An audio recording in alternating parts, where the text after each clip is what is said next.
मित्रांनो, तुमचं पुन्हा एकदा GB स्टोरी टेलर या यूट्यूब चॅनलवर स्वागत आहे. आजच्या आपल्या गोष्टीचं नाव आहे मृत्यूछाया. लेखक देवगण कडाळी. पण गोष्ट सुरू करण्याआधी जर कोणी या चॅनलवर पहिल्यांदाच आलेले असाल तर त्यांनी या चॅनलला सबस्क्राईब करायला विसरू नका. चला तर मग अजिबात वेळ न घालवता गोष्टीला सुरुवात करूया.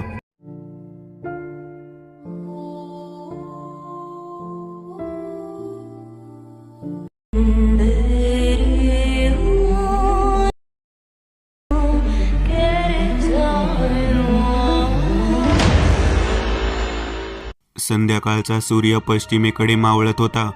गजबजणारे गाव त्या क्षणाला शांत झाले. सूर्य जसजसा डोंगराआड जात होता तसतशी अंधाराची सावली सरकत होती. काही क्षणातच त्या सावलीने गाव गिळंकृत केले. वेळ गेली होती. अंधार दाटला होता. गावात कुत्री ओरडत होती. त्या नीरव शांततेला तोच आवाज भंग करत होता. समीर कुठेतरी एकटाच विहिरीजवळ थांबला होता. गावापासून दूर जंगलातील पडक्या विहिरीपाशी तो थांबला होता. रात्र होताच गावात नीरव शांतता पसरली. इथले लोक अंधश्रद्धेला बळी पडले आहेत व एक प्रकारची भीती मनात घेऊन बसले आहेत असे त्याला वाटले. मग एवढ्या रात्री इथे कोणाचा येण्याचा प्रश्नच येत नाही. समीर गावातील सरपंचाचा मुलगा होता. सरपंच खूप श्रीमंत होता. गावात त्याचा दबदबा होता. मुलाला लहानपणी चांगल्या शिक्षणासाठी गावातून दूरच्या शाळेत घातले होते. समीर आपल्या आजीजवळ तिकडच्या गावी असायचा. तो कधीतरी गावी यायचा. आपले शिक्षण संपवून तो परत गावी आला होता. अंधारात पानांचा सळसळ ऐकू आला तसे समीरचे काळीज दचकले. आपल्या हातातील मोबाईलचा उजेड त्या दिशेने टाकला. दोन गोरे पाय झाडांच्या वाळलेल्या पानांतून वाट काढत पुढे येताना दिसले. पायात साधं वाहन, साधा पेहराव असलेली एक मुलगी त्याच्याच दिशेने येताना त्याला दिसली. हातातील विजेरीचा प्रकाश टाकत ती त्याच्या जवळ येत होती. त्या साध्या पेहराव्यातही ती जणू अप्सरा भासत होती. आलीस? मला वाटले येणार नाहीस. समीर म्हणाला. हो, एवढ्या रात्री इथे भेटायला का बोलावलेस? ती तरुणी म्हणाली. असेच भेटावेसे वाटले म्हणून. वेडा आहेस काय? गावात काय चालते तुला माहीत नाही का? तू पण कसल्या अंधश्रद्धा घेऊन बसली आहेस? थोडा वेळ शांततेत गेला. रातकिडे कर्कशपणे ओरडत होती. मला भीती वाटते. मी घरी जात आहे. घरी काही न सांगता आले आहे. पळून का? हो, तिने नकारार्थी मान डोलावली. मग चल पळून जाऊ. तुला माहीत आहे माझा बाप कधी होकार देणार नाही आणि माझा मोठा भाऊ तर जीवच घेईल. दोघेही काही वेळ शांत झाले. समीरने हळूच तिचा हात हातात घेतला व तिला जवळ ओढले. त्या स्पर्शाने त्या मुलीचे अंग शहारून गेले. काय करतोस? सोड, ती म्हणाली. पण समीरने तिचे तोंड बंद केले. वातावरण एकदम बदलले. वारा जोरात घोंगावू लागला. पाने सळसळ करत उडू लागली. एका उंच झाडाची फांदी अचानक तुटली व विहिरीत पडली. पाण्याचा खप असा आवाज झाला. काहीतरी विचित्र होत आहे असा विचार करून दोघेही वेगळे झाले. वातावरण बदलले होते. झाडे वेडी वाकडी नाचत होती. वाळलेली पाने दोघांच्याही शरीरावर आदळत होती. समीर, चल इथून लवकर. समीरचा हात ओढत तृष्णा म्हणाली. काय झाले? फक्त निसर्ग थोडा बदलला आहे. तू चल. पुढच्या क्षणी विहिरीचे काळपट पाणी वरती येऊ लागले. पाणी अगदी विहिरीच्या कठड्याच्या वर आले. तो सर्व प्रकार पाहून समीर घाबरला. त्याने तिथून पळ काढण्याचा प्रयत्न केला पण त्याचे पाय जागीच खिळले होते. त्याला असे जाणवत होते की कोणीतरी त्याचे पाय घट्ट धरून ठेवले आहेत. काय प्रकार आहे हा? म्हणून तो मदतीसाठी मोठ्याने ओरडला पण तिथे मदतीसाठी कोणीही नव्हते. त्याचा आवाज रात्रीच्या अंधारात गडप होत होता. ते पाणी वरती आले होते व त्याने एक आकृती तयार केली होती. तृष्णा ओरडत रडत जमिनीवर सरकत होती. काही वेळातच ती आकृती समीरवर झेपावली. कमरेपासूनचा सर्व भाग पाण्याने गिळंकृत केला. तो वरती उचलला गेला. समीर आपले पाय झाडत होता तर पाणी त्याला एखाद्या अजगराप्रमाणे गिळत होते. काही वेळात समीरचा श्वास थांबला. तसे विहिरीबाहेर आलेले पाणी त्याला घेऊनच परत विहिरीत गेले. तृष्णा समोर घडणारी घटना बघून रडत होती, ओरडत होती. ती अद्यापही जमिनीवर बसून आसवे गाळत होती. काड आवाज झाला आणि एक मोठी फांदी निपचित खाली बसलेल्या तृष्णाच्या डोक्यावर पडली. फाट सळकन पाने उडाली. ट्रक भरधाव वेगाने रस्ता कापत होता. आतमध्ये लाल दिवा पेटत होता. टेपवर कसले तरी गाणे वाजत होते. रतन त्यावर झुमत होता. हातात एक बिअरची बाटलीही होती. अधूनमधून तो तिचा आस्वाद घेत होता. बाहेर गडद अंधार होता. वाऱ्यामुळे वाळलेली पाने रस्त्यावर फिरत होती. रातकिडे कर्कश ओरडत होती.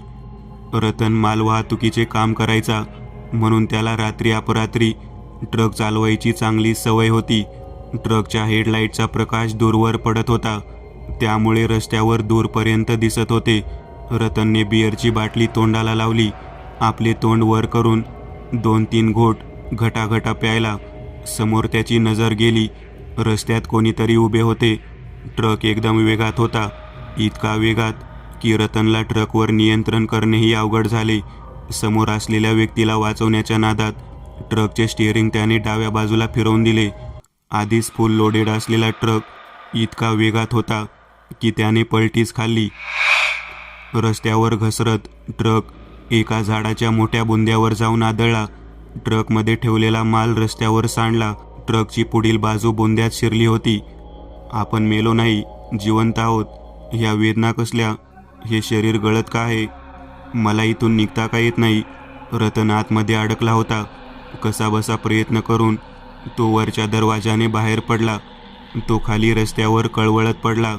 त्याच्या संपूर्ण शरीरावर जागोजागी खोल जखमा झाल्या होत्या. डोक्यावरही जोराचा मार बसला होता. त्या जखमातून रक्त पाण्यासारखे वाहत होते, त्यामुळे त्याचा पांढरा शर्ट एकदम लाल भडक झाला होता. रतन कळवळत तिथेच पडला होता. कोणीतरी येईल आणि आपल्याला मदत करील ह्या आशेने. त्याच्या कानावर हसण्याचा आवाज पडला. तो आवाज अंधारातून आला होता. रतन कसाबसा त्या बाजूने फिरला. एक विचित्र दिसणारी आकृती त्याच्या समोर उभी होती.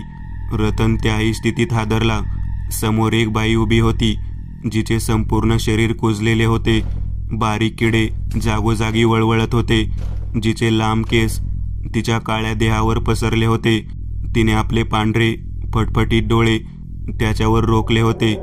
काय भयानक प्रकार त्याच्या समोर उभा होता. रतन कसाबसा स्वतःला सावरत उठला. आपले पाय अडखळत तो रस्त्यावर पळू लागला. मध्येच कुठेतरी अडखळून तो पडत होता.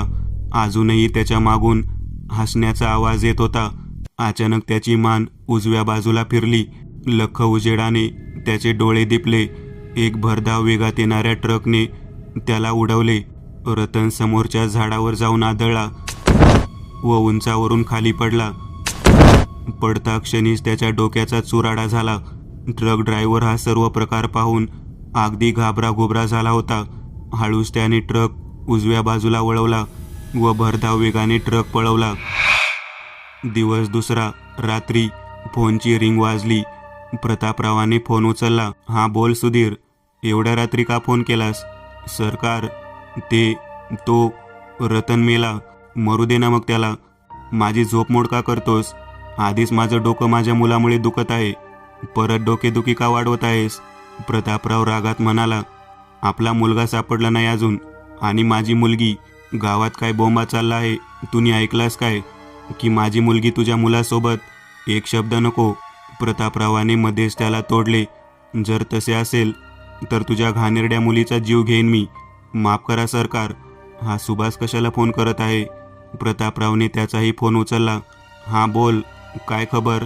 "त्याचे डोके पूर्ण फुटले आहे आणि शरीरावर जागोजागी खोल जखमा आहेत." सुभाष म्हणाला. "हां, तो ॲक्सिडेंटने मेला की कोणी मारले त्याला?" "सरकार, तो तिथेच मेला, जिथे आपण काही वर्षापूर्वी तुमच्या." सुधीर म्हणाला. "गप, फोनवर असला विषय नको. तू बोल सुभाष." प्रतापराव म्हणाला. "त्याचा ॲक्सिडेंटच झाला आहे, परंतु काय? तो जिथे त्याच्या ट्रकचा ॲक्सिडेंट झाला होता तिथे नाही तर काही अंतरावर मेला होता, तोही विचित्र अवस्थेत. बाकी काही नाही. मग ठेवा फोन आणि मला थोडी शांती द्या. तो हुसेन काय करत आहे? अजूनपर्यंत माझ्या मुलाचा काहीच पत्ता नाही. प्रतापराव आणि माझ्या मुलीचा तू ठेवतोस काय? मी येऊ तिथे? प्रतापराव ओरडला. किती वाजले आता? सुभाषने समोरील नर्सला विचारले. रात्रीचे 3. मी निघू का आता?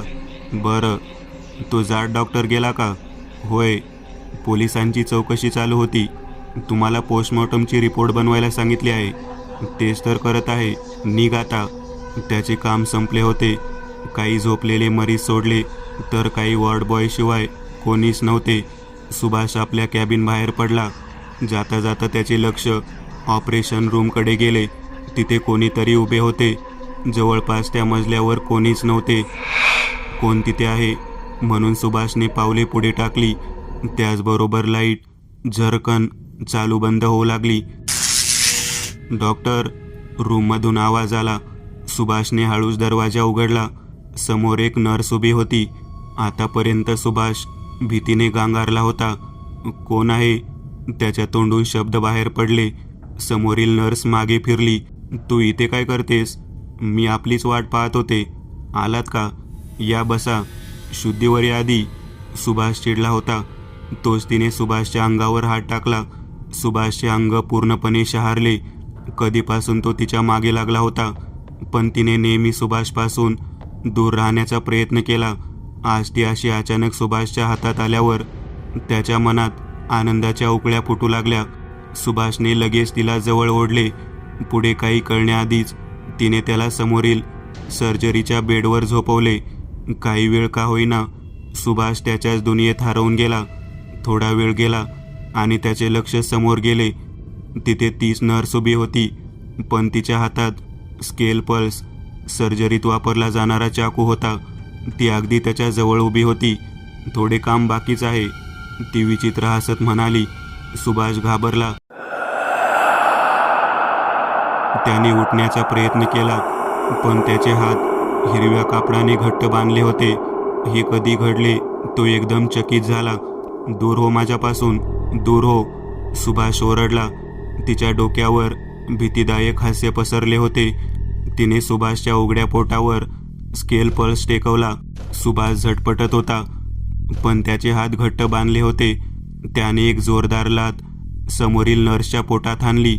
त्यासरशी ती नर्स भिंतीवर जाऊन जोरात आपटली. तिच्या डोक्याच्या मागच्या बाजूस लागले. तशी तिची शुद्ध हरपली. वाचलो एकदाचा, पण समोरच एक काळी आकृती उभी होती. संपूर्ण शरीर सडलेले होते. काही ठिकाणी किडे वळवळत होते. एक प्रकारचा काळा धूर तिच्यातून निघत होता. कोण आहेस तू? सुभाष फारच घाबरला होता. ओळखले नाहीस मला? ती आकृती जाड आवाजात म्हणाली. तिने हातात स्केल पल्स घेतले. बाजूलाच असलेले हिरवे कापड व पडदे सुभाषच्या तोंडावर व पायावर हळूहळू आवळू लागले. पांढऱ्या शुभ्र लाईटमध्ये त्या आकृतीचे पांढरे डोळे आणखीनच चमकू लागले. तिने एक एक अवजार घेऊन सुभाषचे पोट फाडायला सुरुवात केली. सुभाष वेदनेने तडफड करत होता, पण सुटणे कठीण होते. शेवटी त्याच्या पोटातली सगळी आतडी बाहेर पडली. सर्वत्र रक्त साचले. लेफ्ट की राईट? लेफ्ट. अंधारात एक कार रस्ता कापत जात होती. आता कुठे? राईट घे. हा रस्ता कसा उबडखाबड आहे. होय. रुद्र, तुला आठवते आपण पहिल्या वेळेस आलो होतो तेव्हा तर ह्याची अवस्था फारच वाईट होती. ते बरं आठवते. गावात कोणत्या बाजूने जायचे ते आठवत नाही तुला? रात्र आहे ना, हिच्यामुळे उशीर झाला. मी काय केले? बोलता बोलता कार धरणगावच्या दिशेने जात होती. रस्ता साधाच होता, पण रस्त्याच्या दुतर्फा मोठाले वृक्ष होते. अचानक कसला तरी आवाज आला. हा रखडण्याचा आवाज कसला? निकिता म्हणाली. मलाही येत आहे. तेवढ्यात कारच्या बोनेटवर काहीतरी आदळले. पांढरट डोळ्याची एक काळी आकृती बोनेटवर बसली होती. तिचे रूप पाहताच सर्व हादरले. अचानक असा प्रकार घडल्याने नितेशने गाडीचा ब्रेक लावला. गाडी जंगलात शिरता वाचली. काय झाले? रुद्रने डोळे किलकिले करत विचारले. नितेशला तर अक्षरशः घाम फुटला होता. तुझे लक्ष कुठे आहे? गाडी जंगलात शिरली असती. रुद्र म्हणाला. तुला काहीच दिसले नाही. नितेश हापापत म्हणाला. काय? माझा डोळा लागला होता. तुझ्या अचानक ब्रेक लावल्याने झोपमोड झाली. इथे इतके मोठे संकट येऊन पडले होते आणि हे महाशय झोपले होते तर. दोघांच्याही चेहऱ्याकडे बघून रुद्रला वाटले की नक्कीच काहीतरी घडले होते. थोड्याच वेळात गाडी गावात येऊन थांबली. गाडीचा आवाज येताच घरातील मंडळी जागी झाली. ते येत आहेत हे तर त्यांनी सांगितले होते, पण आता येतील हे सांगितले नव्हते. थोडीशीच रात्र झाली आहे.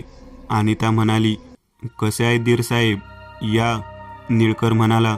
आम्हाला यायला थोडा उशीर झाला, माफ करा. रुद्र म्हणाला. कसली माफी मागता? आपण वेळेवर आला आहात. निळकर. कशी आहेस ताई? नितेश आपल्या बहिणीची भेट घेत म्हणाला. मी बरी आहे. तू कसा आहेस? नितेश काही बोलणार तोच रुद्र उत्तरला. तो नेहमीच मजेत असतो. दादा तू कसा आहेस?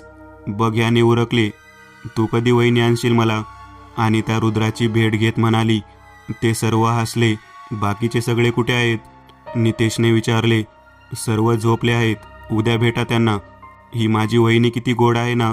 अनिता निकिताची गळा भेट घेत म्हणाली. या, तुम्हाला मी राहण्यासाठी घर दाखवतो.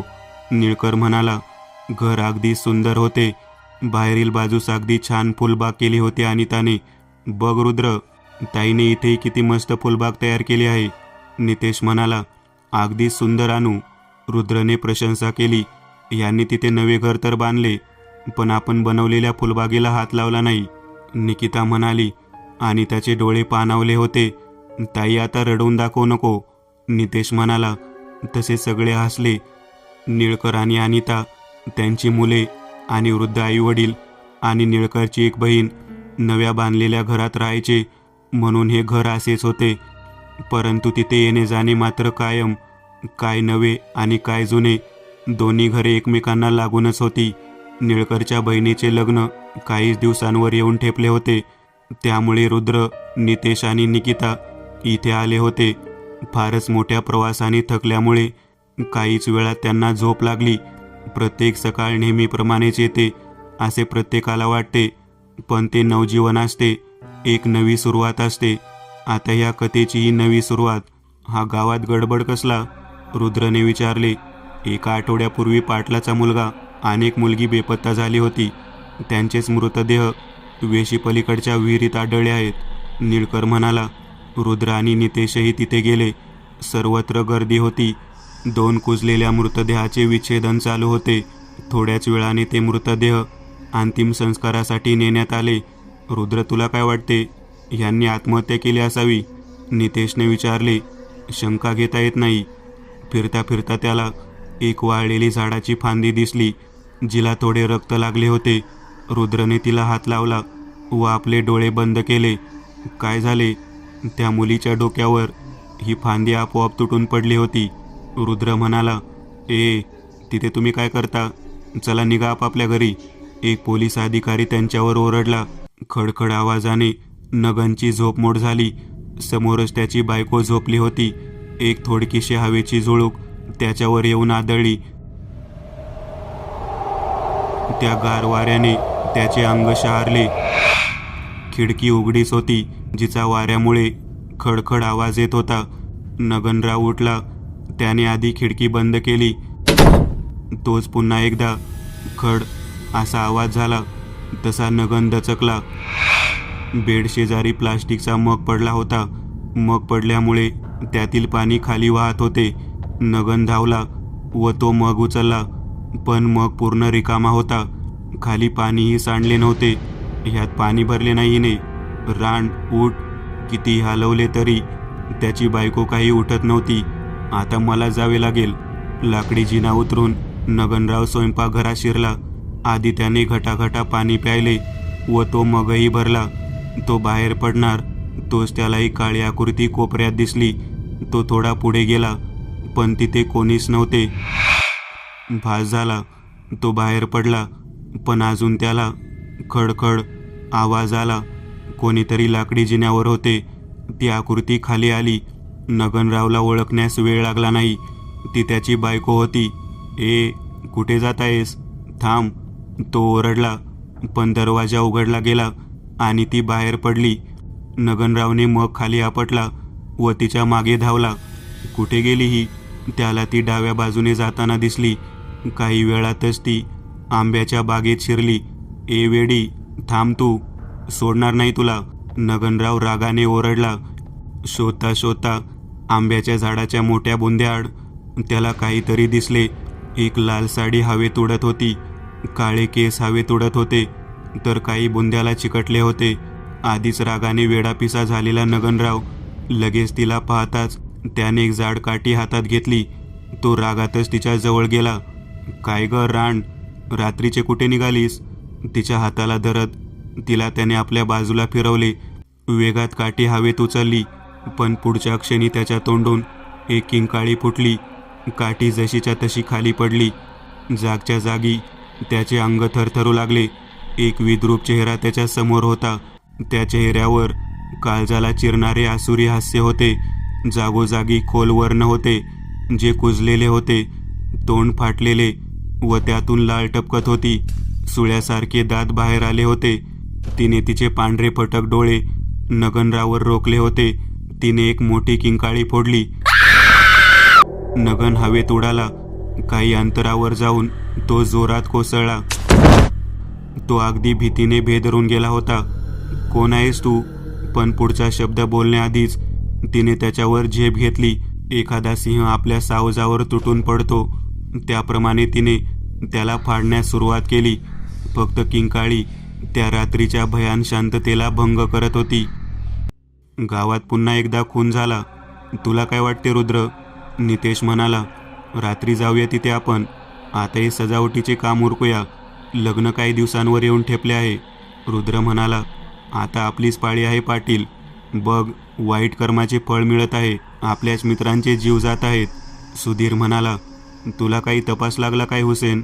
नाही साब, वाटत होते कोण्यातरी जंगली श्वापदाने फाडले आहे त्याला. सरकार, हे प्रकरण वेगळे वाटत आहे. जवळच्याच गावात एक आघोरी मांत्रिक राहत आहे. आपण त्याला जाऊन भेटूयात. रात्र झाली होती. गावात होणाऱ्या खुनांमुळे एक प्रकारची दहशत निर्माण झाली होती. गावात चिटपाखरूही फिरत नव्हते. आवरले तुझे? होय, चल. कार काही वेळातच नगन सावकारच्या घराजवळ येऊन थांबली. दोघांनीही गाडी घरापासून दूर उभी केली आणि दोघेही कंपाऊंड ओलांडून घराच्या आवारात शिरले. तुला जागा माहीत आहे ना? रुद्रने विचारले. होय, नितेश उत्तरला. पानांचा चपचप आवाज होत होता. रातकिडे कर्कश ओरडत होती. काही वेळातच ते दोघे त्या ठिकाणी येऊन ठेपले. वाळलेल्या पानांवर रक्त सांडून सुकले होते. एक प्रकारचा कुबट वास तिथे दरवळत होता. बघ, काही सापडते का? दोघे विजेरीच्या उजेडात आजूबाजूचा परिसर निहाळू लागले. रुद्रला तिथल्याच आंब्याच्या बुंद्यावर काही केस अडकलेले दिसले. ते त्याने हातात घेतले व आपले डोळे बंद केले. काल घडलेला प्रसंग अगदी जशास तसा त्याला दिसू लागला. काही वेळातच त्याने डोळे उघडले. त्याचा चेहरा घामाने डबडबलेला होता. चेहऱ्यावर अगदी गंभीर भाव होते. काय झाले रुद्र? आपली शंका बरोबर आहे काय? नितेशने विचारले. फार भयंकर प्रकार चालू आहे इथे. कोणीतरी आपला बदला पूर्ण करत आहे. कोण? ते मला जाणून घ्यावेच लागेल. कोण आहे ती आणि का करत आहे हे सगळे? तेही प्रत्यक्ष तिला भेटूनच. पण तू एक काम कर, तुझ्या बायकोवर चांगले लक्ष ठेव, रुद्र म्हणाला. पण का? काय झाले? नितेश आता पुरता गोंधळला होता. अरे काही नाही, इथे चाललेल्या भयंकर प्रकारामुळे सर्व गाव सावधता बाळगत आहे. मग आपणही बाळगली पाहिजे. आता इथे थांबण्यात काही अर्थ नाही. आपल्याला घरी गेले पाहिजे, रुद्र हसत म्हणाला. दोघेही काही वेळातच घरी पोहोचले. बहुतेक रात्रीचे 12 वाजले होते. रुद्र आपल्या खोलीत शिरला. एक काळपट व लाल रंगाने रंगवलेला काच बाहेर काढला. आजूबाजूला हळदी कुंकू वाहिलेली निंबे ठेवली. आधीच रुद्रने राखेने आपल्या भोवती रिंगण आखून घेतले होते. समोरच त्याने तो लाल काच खाली ठेवला.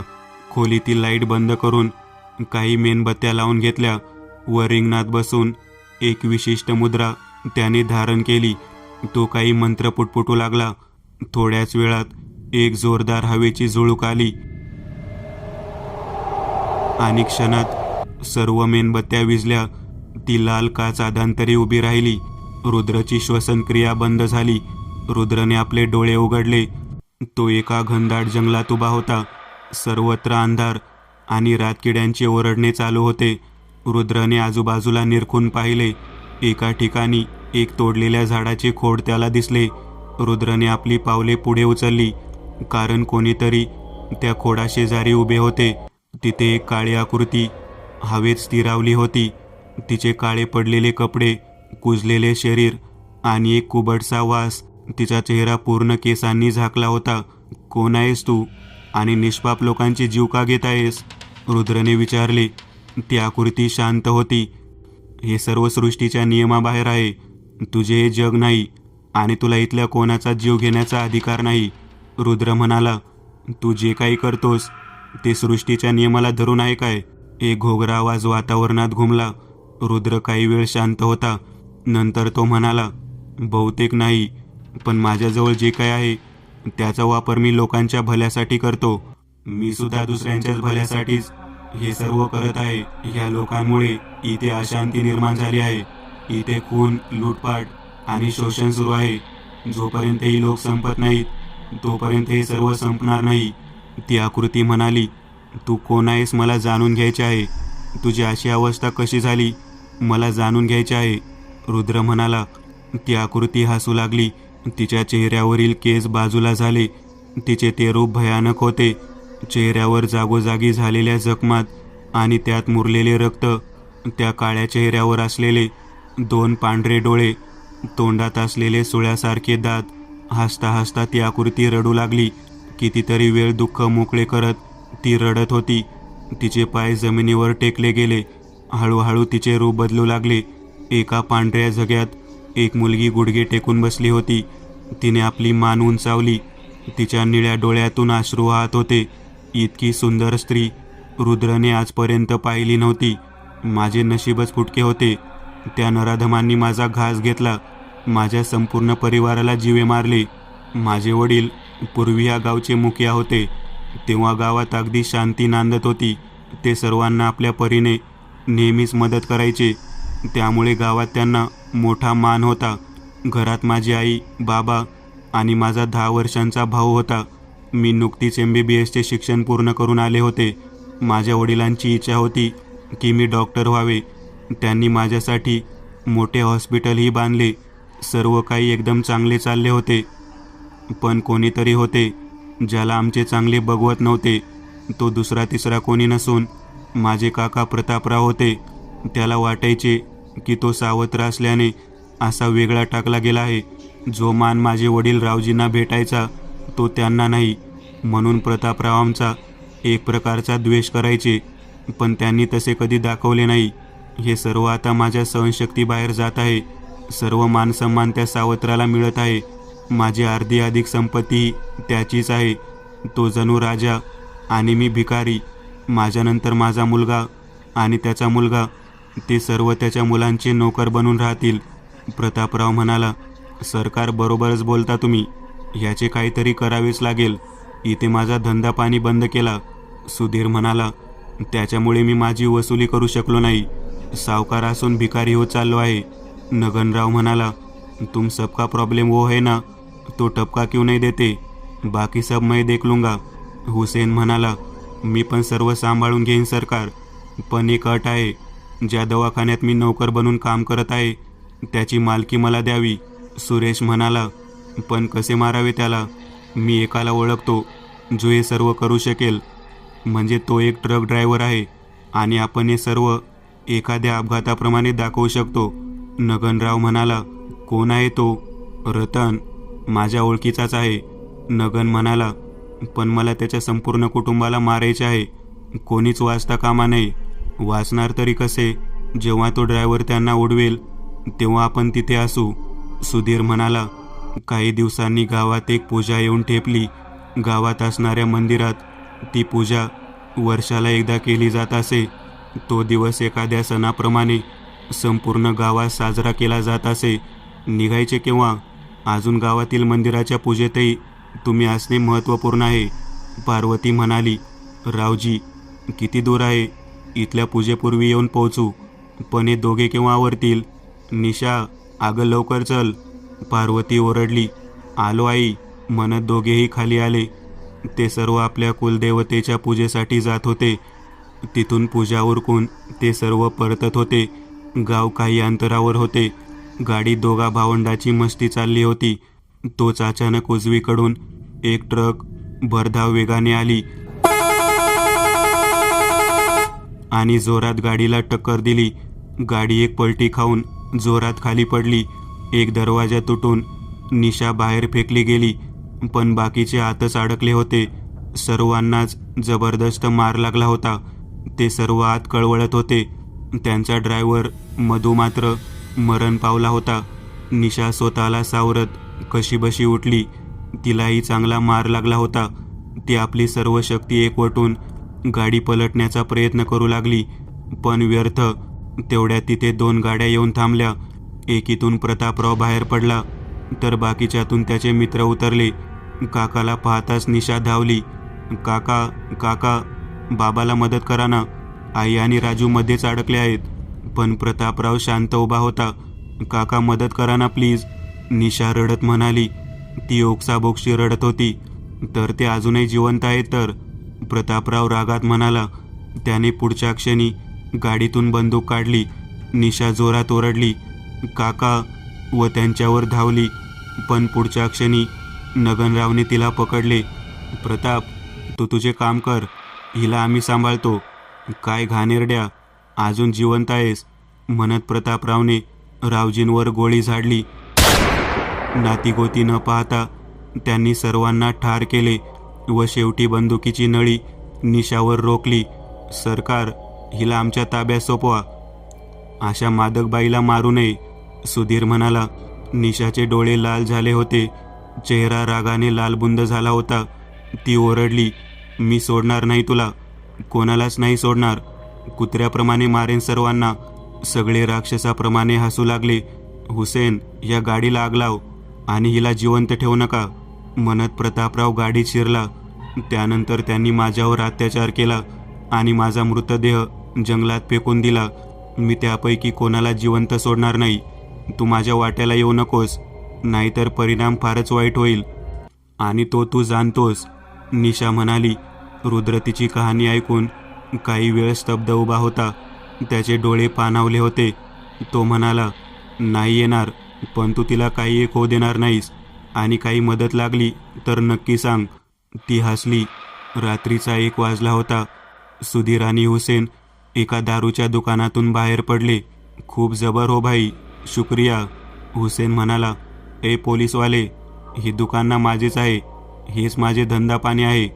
तुला वाटेल तेव्हा आणि वाटेल तेवढी घेऊ शकतोस. अभी तो भूक बहुत लगी है, चल माझ्या घरी, मस्तपैकी कोंबडीची तंगडी खाऊया, सुधीर म्हणाला. दोघेही गाडीत चढले. तसे हुसेनने हवालदाराला गाडी चालवण्याचा इशारा केला. आधीच दोघांनाही दारू फारच चढली होती, त्यामुळे दोघेही पेंगत होते. काही वेळाने गाडी खडखड करू लागली. एवढी गाडी धक्के का खात आहे, असा विचार करून हुसेनला जाग आली. तो ओरडला, ए, गाडी किधर को ले रहा है, रुक. त्याने हवालदारावर हात टाकला, पण एक जोरदार झटका बसून तो गाडीत आपटला गेला.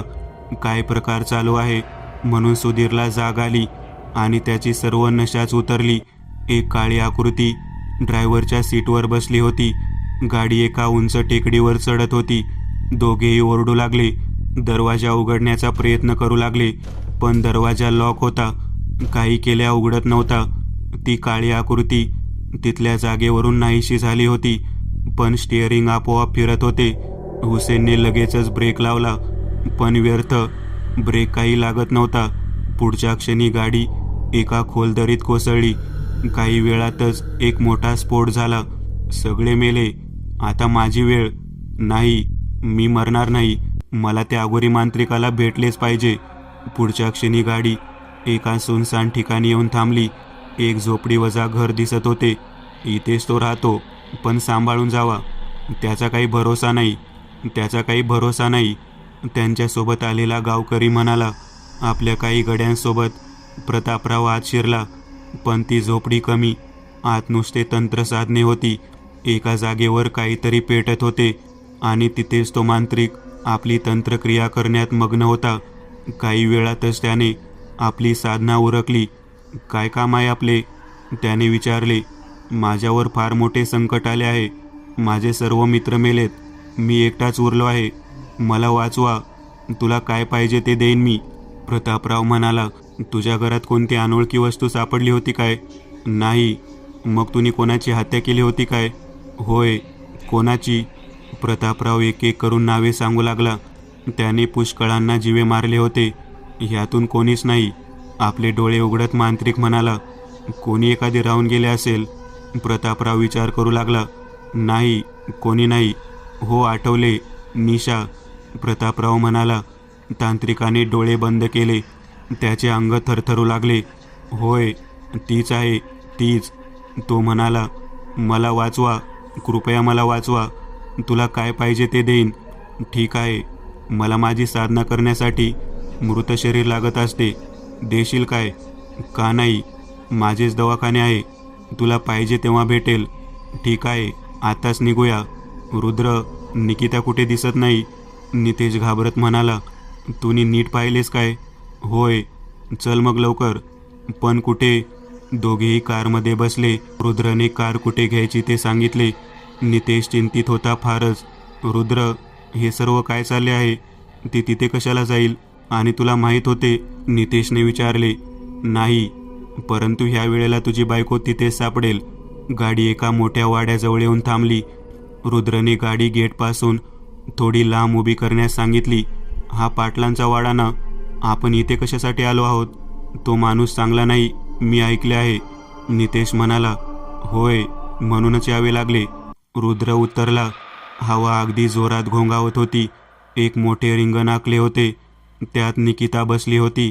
समोरच तांत्रिक मोठ्याने मंत्रोच्चार करत होता.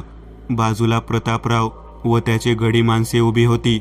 समोरच ठेवलेल्या नरकंकालावर मांत्रिक कुंकू आणि राख आपटत होता. निकिताने मोठी किंकाळी फोडली आणि ती खाली पडली. एक काळा धूर तिच्यातून बाहेर पडला व समोरच ठेवलेल्या काचेच्या बरणीत शिरला. मांत्रिकाने ती बरणी घट्ट बंद केली. ही घे तुझी वैरीण पाटील. उद्याच तिचा नाश करतो. मांत्रिक म्हणाला. सगळे हसू लागले. हिला जिवंत सोडू नका. खाली पडलेल्या निकिताकडे प्रतापरावने बोट उचलले तसे त्याचे गडी आपल्या काट्या सावरत पुढे सरकू लागले. थांबा, जर का तिला इजा पोहोचली तर. नितेश ओरडला. हे कोण आहेत? मारा त्यांना. प्रतापराव ओरडला. त्याचे गडी रुद्र आणि नितेशवर धावले. एकाने त्याची काठी नितेशवर फिरवली, पण लगेच त्याचा हात नितेशने धरला आणि त्याच्या हातावर वार केला. तशी त्याच्या हातातून काठी गळून खाली पडली. नितेशने त्याला लांब ढकलले व ती काठी उचलून त्याच्या डोक्यात हाणली. त्या सरशी तो गडी खाली कोसळला. नितेशने लगेच स्वतःला सावरत दुसऱ्यावर वार केला. एक धिप्पाड शरीरयष्टीचा गडी रुद्रावर चालून आला. त्याने जोरात काठी रुद्राच्या डोक्यावर फिरवली, पण रुद्र खाली वाकला. पुढच्या क्षणी रुद्रने एक ठोसा त्याच्या पोटात हाणला. तो गडी कळवळत खाली वाकला. तसा रुद्रने आपला कोपरा त्याच्या पाठीत हाणला. त्या सरशी तो गडी तोंडावरच खाली पडला. रुद्रने त्याची काठी उचलली व त्याच्यावर धावून येणाऱ्या दुसऱ्यावर तिच्याने वार केला. तिथे चांगला दंगा पाहून मांत्रिक सावरला. तो काचेची बरणी उचलण्यासाठी पुढे सरसावला. तोच एक आगीचा गोळा येऊन बरणीवर आपटला. पुढच्या क्षणी बरणीचे काच हवेत उडाले. तांत्रिक घाबरत खाली पडला. रुद्रने हसतच त्याच्याकडे पाहिले. त्या पांढऱ्या रिंगणात निकिता उठून उभी राहिली. तिचे केस सुटले होते. हळूहळू पायापासून तिच्या अंगावर एक काळपट कापड चढत आले. तिचे डोळे पूर्ण पांढरे झाले आणि चेहऱ्यावर रक्ताळलेले वर्ण उठले. त्या काळपट चेहऱ्यावर एक आसुरी हास्य होते. तांत्रिक प्रतापरावला ओरडला. पळ इथून. तसे दोघेही पळतच वाड्यात शिरले. एक जोरदार वाऱ्याची झुळूक आली आणि निकिताभोवती आखलेल्या राखेचं रिंगण त्यात उडाला. निकिताही तिथून नाहीशी झाली. रुद्र आणि नितेशने सर्व गड्यांना धूळ चारली होती. ते एकमेकांकडे वळले. हे कुठे गेले? आणि निकिता? नितेशने विचारले. रुद्र उतरला. वाड्यात. ते दोघेही वाड्यात शिरले. मधोमध एक उंच लाकडी जिना होता. वरच्या बाजूला दोन्हीकडून काही खोल्या होत्या. डाव्या बाजूला हवेत ती काळी आकृती एका पिवळ्या प्रकाशात जकडलेली हवेत तरंगत होती. रुद्र आणि नितेश लगेच धावले. डाव्या बाजूला एक खोली होती. दोघेही काचेच्या खिडकीपाशी येऊन थांबले. आत मांत्रिक कुंकवाने आखलेल्या रिंगणात बसला होता आणि प्रतापरावही त्याच्या समोरील रिंगणात बसला होता व त्याच्या भोवती एक विशिष्ट प्रकारचा सुरक्षा कवच निर्माण झाला होता. तांत्रिक समोरील आगीत काहीतरी फेकत मंत्रोच्चार करत होता. हवेत तरंगणाऱ्या निकितावर एक नजर टाकून नितेश म्हणाला, रुद्र, ही काचेची खिडकी फोडून आत गेली पाहिजे. नितेश खिडकी फोडण्याच्या तयारीत होता. तोच रुद्रने त्याला अडवले व दरवाजाकडे बोट दाखवले. तो दरवाजा आणि त्या मांत्रिकाचं डोकं. दोघेही हसले आणि दोघेही दरवाजावर एक साथ धडकी मारू लागले. 1, 2, 3 आणि दरवाजा तुटला व नेमका मांत्रिकाच्या डोक्यावर आपटला. मांत्रिक चेंडूसारखा रिंगणातून बाहेर घसरत पडला. त्याच्या डोक्याला जबरदस्त मार लागला होता आणि त्यातून रक्तही वाहत होते. तो विवळत खाली पडला होता. याची तर म्हणत नितेश पाटीलवर धावला व रुद्रने त्याला पकडले. नितेश, हे सुरक्षा कवच कोणीच तोडू शकत नाही. तोच बाहेर आला पाहिजे. पण कसा? आतापर्यंत ती काळी आकृती तिथे येऊन थांबली होती. रुद्र आणि नितेश मांत्रिकाकडे पाहून हसले. हास ना तुला वाचवायचा. आता ह्याचीच अवस्था बघ, रुद्र म्हणाला आणि खाली विवळणाऱ्या मांत्रिकावर लाथ उगारली. अरे वाचव ह्याला, नितेश प्रतापरावकडे बघत म्हणाला. त्या काळ्या आकृतीने मांत्रिकाच्या मानेला घट्ट पकडले व हवेत उचलले. अरे वाचव ह्याला, रुद्र आणि नितेश ओरडू लागले. ते दोघेही त्याला सुरक्षा कवचाबाहेर पडण्यासाठी उकसावत होते. आतापर्यंत प्रतापराव रागाने लालबुंद झाला होता. आपल्या खिशातील बंदूक सावरत तो ओरडला, नाही सोडणार मी तुम्हाला. तो बंदुकीच्या फेरी झाडत रिंगणाबाहेर पडला. त्या काळ्या आकृतीने क्षणात तांत्रिकाला सोडले आणि प्रतापरावच्या मानगुटीला पकडले. तिचा राग स्पष्ट तिच्या काळ्या पडलेल्या चेहऱ्यावर दिसत होता. तिने त्याला उचलून काचेच्या खिडकीबाहेर फेकले. प्रतापराव खिडकी फोडून वरच्या मजल्यावरून खाली पडला. तू ठीक आहेस ना? रुद्रने नितेशला विचारले. होय, पण हा मेला का? दोघेही खाली वाकले. तांत्रिकाच्या मानेत नखे रुतली होती ज्यातून रक्त सांडत होते. तो मेला होता.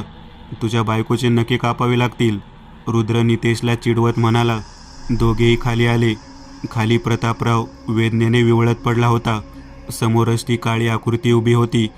तेवढ्यात पोलिसांच्या गाडीचे सायरन त्यांच्या कानी पडले. रुद्रने नितेशला खेचले. दोघेही मागच्या बाजूने बाहेर पडले. पोलीस वाड्यात शिरली. त्यांनी आपल्या बंदुका त्या काळ्या आकृतीवर रोखल्या. सोड, सोड त्याला, नाहीतर गोळी झाडेन, एक अधिकारी म्हणाला. निकिताने प्रतापरावला हवेत उचलून धरले होते. तिने एक जळजळीत नजर पोलिसांवर टाकली. तिचे रूप पाहूनच पोलीस थबकले. आजूबाजूच्या सर्व वस्तू हवेत तरंगू लागल्या. सोफे, खुर्च्या, सर्वच वस्तू. निकिताने प्रतापरावला हवेत भिरकावले. तो थेट भिंतीला टांगलेल्या हरणांच्या शिंगात जाऊन रुतला. भळाभळा रक्त खाली सांडू लागले. मुख्य पोलीस अधिकारी ओरडला, फायर! हवेत तरंगणाऱ्या सर्व वस्तू त्या पोलिसांवर येऊन आदळल्या. गोळ्यांच्या फेरी झाडल्या गेल्या, पण कुठच्या कुठे ते कसे बसे स्वतःला सावरत उठले. पण समोर कोणीच नव्हते. नितेश खाली मान घालून बसला होता. काय झाले? रुद्रने विचारले. निकिता, तिला एकटीला तिथे सोडून यायला नको होते. तिची फार काळजी वाटते. अरे रडतोस कशाला?